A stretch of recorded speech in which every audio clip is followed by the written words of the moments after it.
Do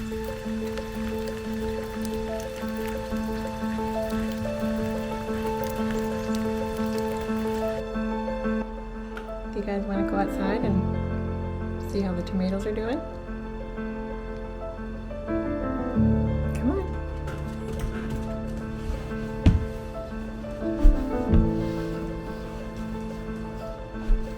Are you ready? Are you ready?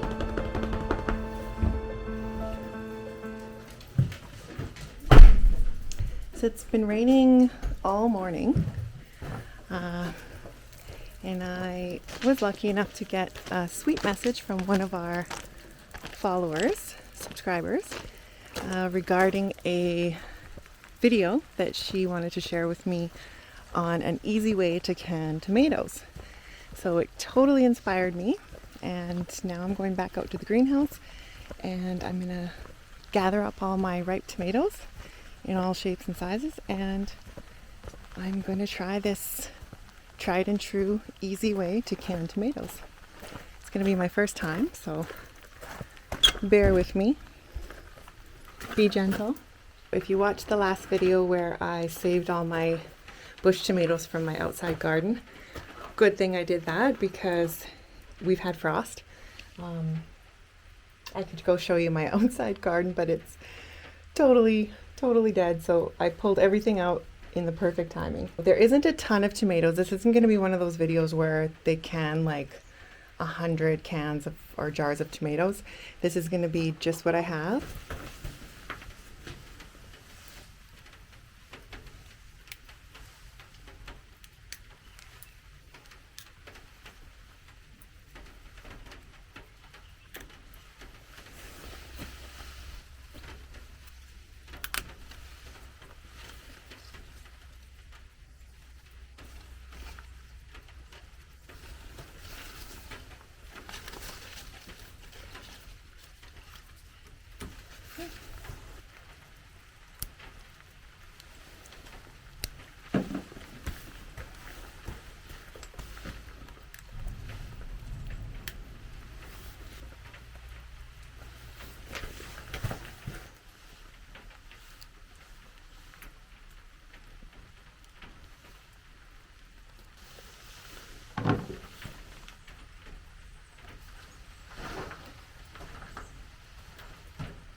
Well, I got a few. Not a ton, like I said.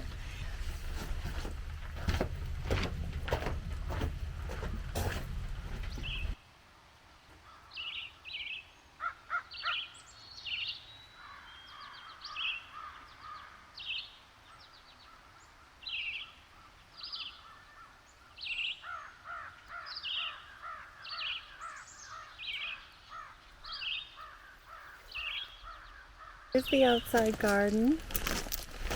I'm very sad to report that we have officially had frost and everything got hit real hard. These are my squash, pumpkin plants. Anybody who doesn't get frost where they live in the world, this is what it looks like when the frost hits your plants. They turn brown and yellow and all kinds. This one's my cucumber plant. And these are my melons. But something that's super cool is you can grow kale. So I planted this from seed, I don't know, about a month ago. And kale is, I mean, to a point, but kale is frost resistant. So this is my fall kale. And as you can see, kind of night and day, it doesn't get affected by the frost. So here are my zucchini plants. So sad.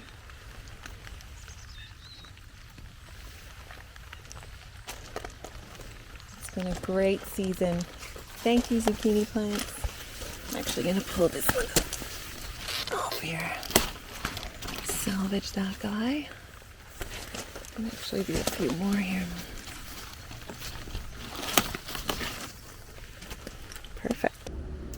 Okay, we're back in the kitchen. I actually found another bowl of tomatoes that I had in here, some nice ripe ones. So I'm going to transfer everything to my colander.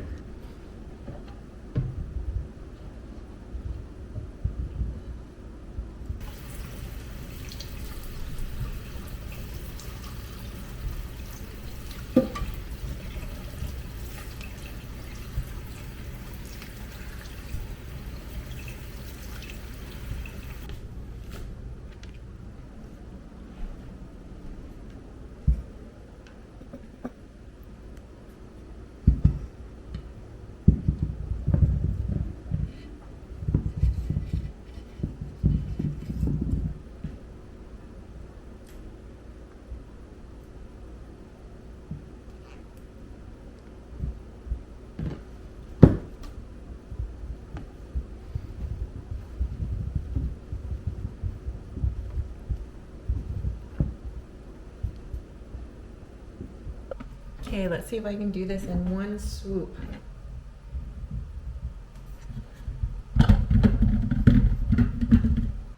Let's try this.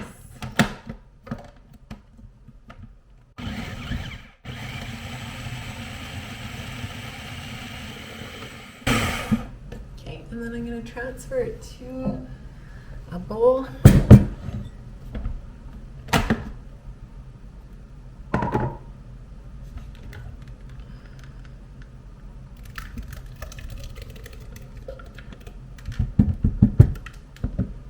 With all the bigger sized tomatoes, you're going to want to cut the tops off. That's going to be chicken food.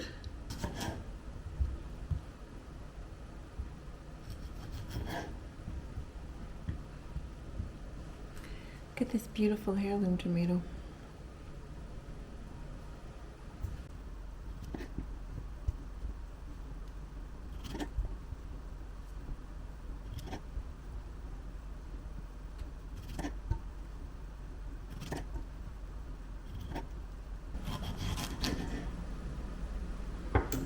This is just amazing to me. Perfection. I can't believe I almost forgot one incredibly important step, and that is that you have to boil the pureed tomatoes. So I'm going to put them in a pot here on the stove. I'm going to set it to about a medium high. I'm going to let it simmer for 15-20 minutes.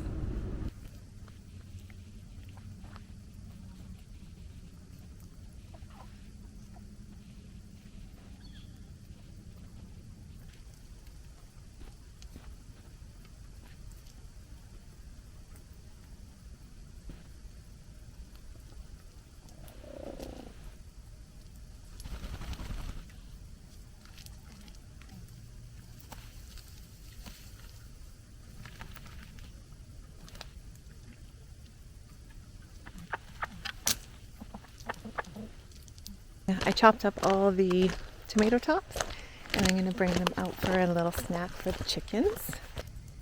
You guys got wet today. Linda, you look like a drowned rat, girl. Yeah, get it. Are you guys molting? Pokey, what about you?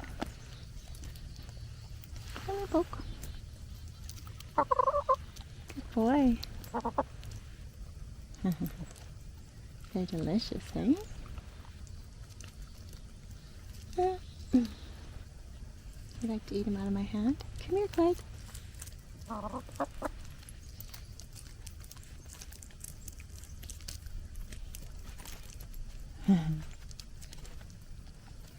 Clyde, do you think you're a chicken?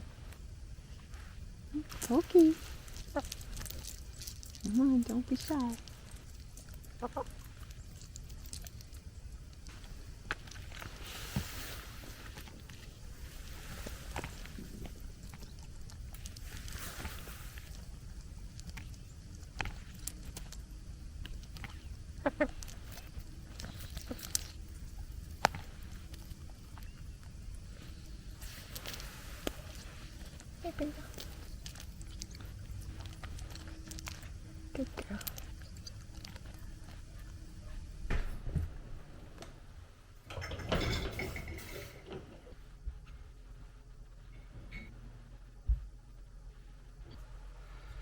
Okay, we're back.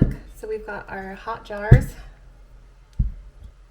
and we've got our chopped up tomatoes. They're not even chopped up, just the tops are off of them.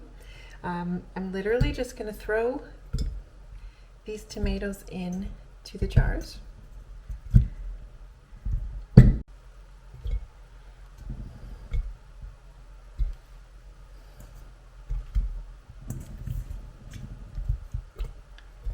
Alright, so you've got just your straight up tomatoes in the jar. Then you're going to take your sauce that you warmed up earlier and blend it. So this was the cherry tomatoes.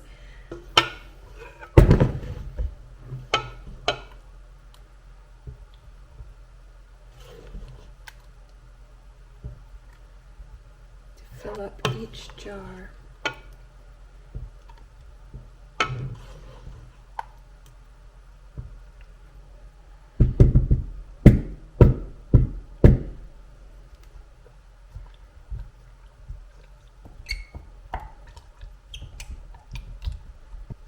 Just squishing it out to get any air pockets out.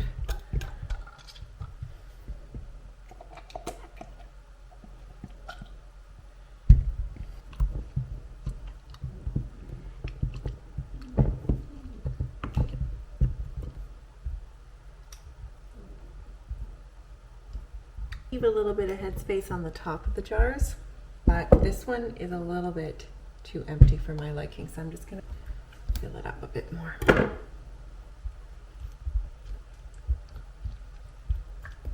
Oh, it looks so good already.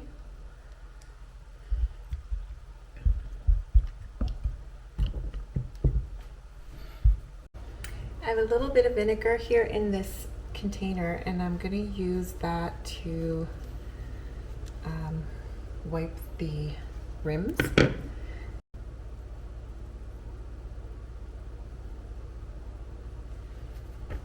Okay, and I've got, you want to use new lids. This part, the sealer part, should be new. You can't reuse them. You can't can and then use them again the next year because the seal won't seal. I'm going to put a lid on the top, and these are going to be water bathed. Oh, there's a beautiful blue jay outside. Cool. These are going to be water baths, so we're just going to put the lids on gently, not all the way, meaning this part we're not going to turn completely tight. We're just going to put it on. Okay. These look so good. Oh my god, I hope I'm doing this right. So I'm going to add the jars to this big canning pot. It's perfect because I'm only doing 3. This looks so good. There's that heirloom tomato in there. Look at the color. Okay. There they are in the pot.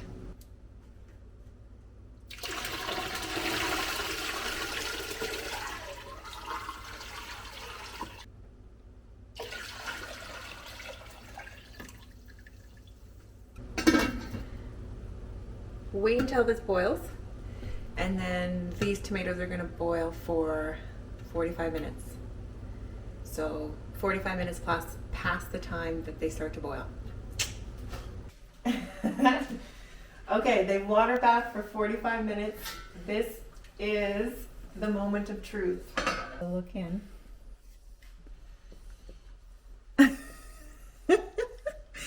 What do you think, Brady? You think it's gonna work? It's an interesting process. So what we want here is when I pull these out of the water, you should hear the lids seal. And then when I take them out and I put them on here, they should be sealed, meaning there's no pop on the top.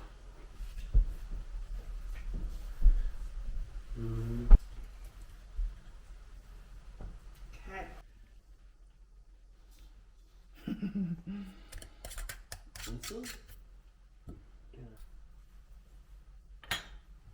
Final thoughts. I didn't think that these were going to seal, but they did. I have no idea how, because when I first pulled them out of the water, they were still there was still like a little lump there that you could press down, the little air pocket. But that seems to have gone, so that is a major win. Yeah, I'd say it was a total win, actually, all in all. Come closer, Brady. Brady's home from school, so now I get a filmer. So the separation is totally normal. Just wanted to note that there's 0 spices or salt in these. So, you know, when I cook something, when I make a pasta sauce or whatever I want to use these for, maybe for lasagna, I'm going to have to add like my salt, pepper, and spices. But I'd say that it's a super win. I'm actually really proud. So that was my first time. Thanks for watching, everybody.